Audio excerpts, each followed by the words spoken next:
Η απόφαση εδράζεται σε ένα συλλογισμό περί δικαίου του αίματος που είναι ξεπερασμένο σε όλη την Ευρώπη. Είναι η γνωστή αντίληψη Έλληνας γεννιέσαι δεν γίνεσαι. Γιατί κακό είναι? Κατά την άποψή μας είναι μια αντίληψη η οποία είναι ξεπερασμένη σε όλη την Ευρώπη και σε όλο τον κόσμο.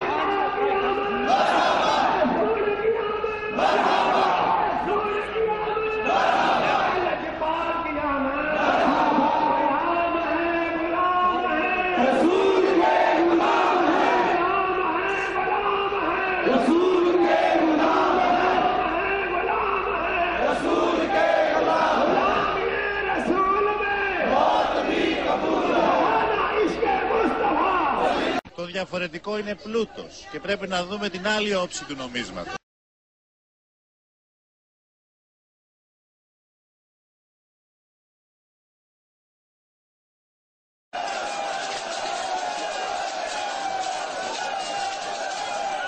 Οι λάμες σκίζουν τον αέρα και στη συνέχεια τα κορμιά έξω από το σωματείο των Πακιστανών μουσουλμάνων στην οδό Δήμητρα στα Καμίνια.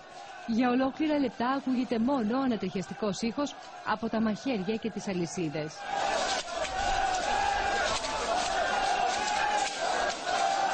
Η βουβή αναμονή των εκατοντάδων πιστών που στέκονται εξυπόλοιτοι πάνω στα πεζοδρόμια διακόπτεται από το μυρολόι των ψαλτών που αποκτά ρυθμό, καθώς οι νεαροί χτυπούν με δύναμη τις παλάμες πάνω στα στήθη τους. Όλοι μαζί θρηνούν το θάνατο του Ιμάμι Χουσεΐν, εγγονού του προφήτη Μοχάμετ, που εξοντώθηκε μαζί με την οικογένειά του το 680 μετά Χριστόν στην πόλη Καρμπάλα. جماعة المسلمين إن الله الذي رزقنا وخلقنا ومهد لنا كل نعمة وأسبغ على الإنسانية كل فضل أمر الإنسانية كلها بأن تعبده وتوحده بأن تعبده وتقيم حدوده وشريعته يا أيها الناس اعبدوا ربكم إن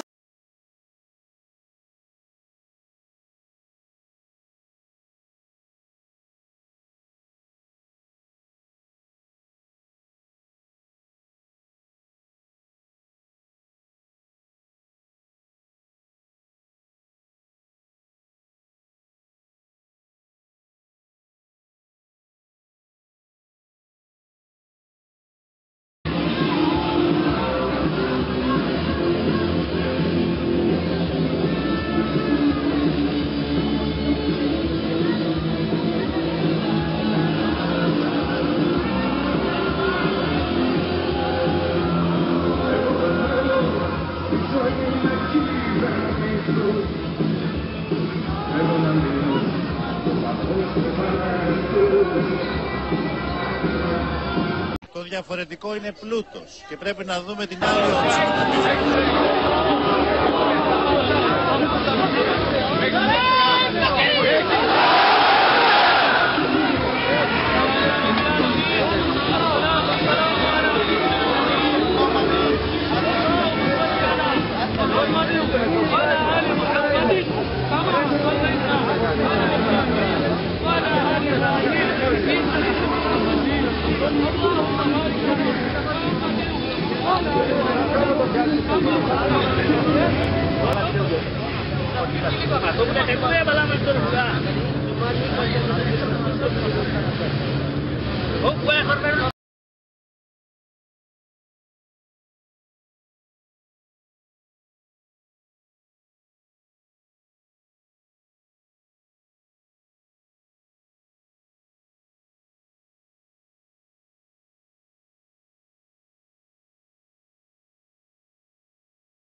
Είναι 3-4 χιλιάδες κόσμος.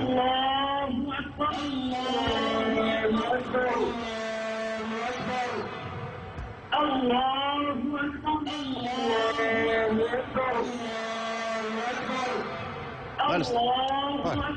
Είναι εικόνες από μια άλλη σύγχρονη εποχή.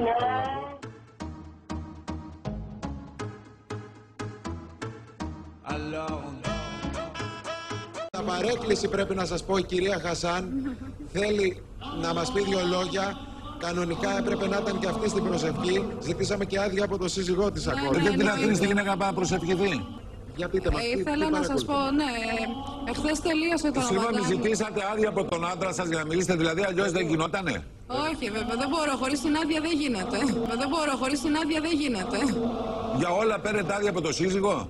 Ναι, βέβαια, η μουσουλμάνα γυναίκα έτσι πρέπει να είναι. Η μουσουλμάνα γυναίκα έτσι πρέπει να είναι.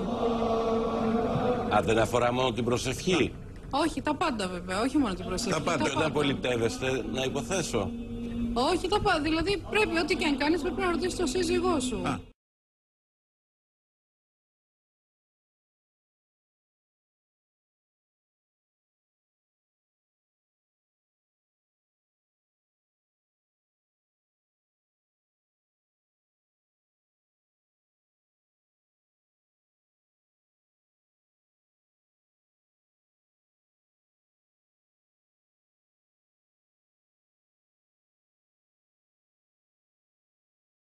Από πακιστανική κοινότητα, αντιπρόεδρος είμαι. Θέλουμε το Πασόκ.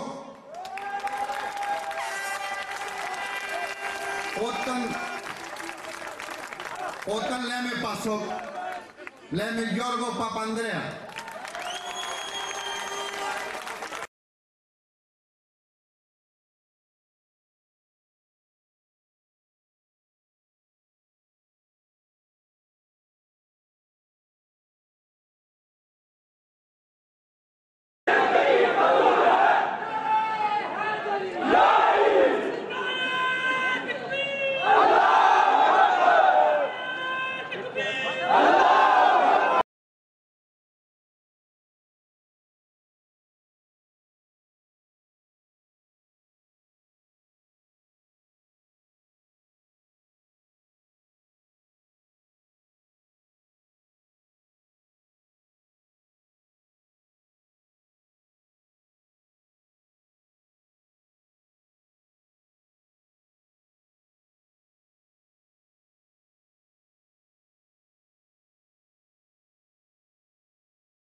Έχω δει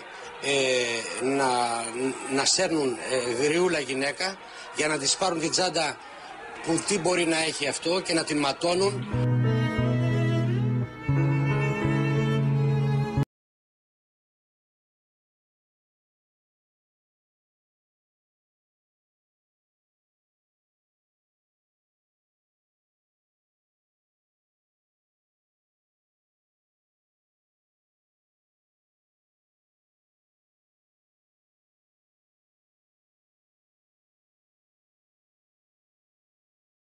Οπότε καταψηφίζουμε και επί των άρθρων το δεύτερο κεφάλαιο, εκτός του άρθρου 29 που έχει να κάνει με το τέμενος. Και την τροπολογία φυσικά. Σας ευχαριστώ. Εμείς θα υπερψηφίσουμε αυτή την θέση για το τέμενος στο λεκανοπέδιο.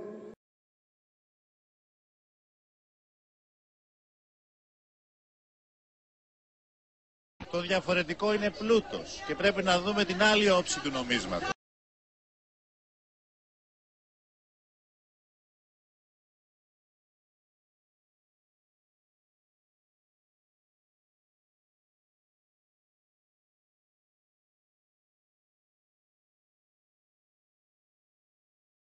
Ένα έθνος έχει ένα δημογραφικό άξονα, την αναπαραγωγή του, και έναν ιδεολογικό άξονα, την παιδεία του. Και τα δύο αυτά στην Ελλάδα έχουν μεταβληθεί πλέον. Υπάρχει μεγάλη υπογεννητικότητα των Ελλήνων, από τις μεγαλύτερες του πλανήτη 0,9%, και μία εισρωή λάθρομεταναστών, η οποία είναι η μεγαλύτερη της Ευρώπης, και ποσοστιαία επί του συνολικού ελληνικού πληθυσμού ένα τεράστιο ποσοστό, το οποίο κανείς δεν το ξέρει ακριβώς. Και από την άλλη μεριά βέβαια υπάρχει μια προσαρμογή της ελληνικής σχολικής παιδείας σε διαπολιτισμική εκπαίδευση και όχι πλέον εθνική παιδεία όπως καθορίζει το Σύνταγμα, ακριβώς για να εξυπηρετηθούν οι ανάγκες των παιδιών των λαθρομεταναστών και για να μεταβληθεί επίσης η Ελλάδα σε πολυπολιτισμικό κράτος. Πείτε μου σας παρακαλώ, η λύση ποια είναι κατά τη δική σας γνώμη? Το πρώτο είναι να βρούμε ποιοι είναι αυτοί οι οποίοι θέλουν η Ελλάδα να γίνει πολυπολιτισμός, πολυεθνικό κράτος και όχι να είναι πλέον ελληνικό εθνικό κράτος, και γιατί το θέλουν αυτό, να μας το ξεκαθαρίσουν, διότι πολλά χρόνια προπαγάνδας υπέρ του πολυπολιτισμού ακούσαμε, αλλά δεν ακούσαμε ένα σταθερό επιχείρημα για ποιο λόγο πρέπει να αυτοκαταργηθούμε ως ελληνικό έθνος, το οποίο βέβαια έχει ένα από τα ενδοξότερα ονόματα του κόσμου.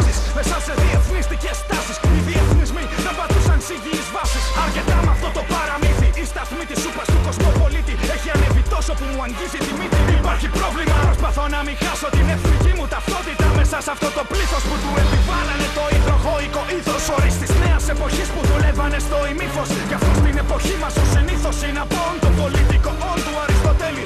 Η νέα παγκόσμια τάξη θέλει έναν άνθρωπο κουρέλι. Απλό αριθμό μέσα στις στατιστικές. Μια κοινωνία από ομογενοποιημένους καταναλωτές. Μας θέλει πιόνια στη σκακέρα των παγκόσμιων εξουσιαστών, των καρτέλ πετρελαίου και των πολυεθνικών εταιριών. Και δυστυχώς πάει κάπως έτσι λοιπόν. Όλοι ζούμε δίχως την παραμικρή υποψία. Ενώ η αρρώστια έχει αρχίσει να μας τρώει το πόδι. Θα είναι αργά όταν θα ανακαλύψουν τη συνωμοσία. Θα είναι αργά όταν θα βρισκόμαστε στο ξόδι. Κι όλοι ζούμε δίχως την παραμικρή υποψία. Ενώ η αρρώστια έχει αρχίσει να μας τρώει το πόδι. Θα είναι αργά όταν θα ανακαλύψουν τη συνωμοσία. Θα είναι αργά όταν θα βρισκόμαστε στο ξόδι.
Βάλουνε πανταχώδενες και μένα ενάντια στο απογμάτιστο ελληνικό πνεύμα.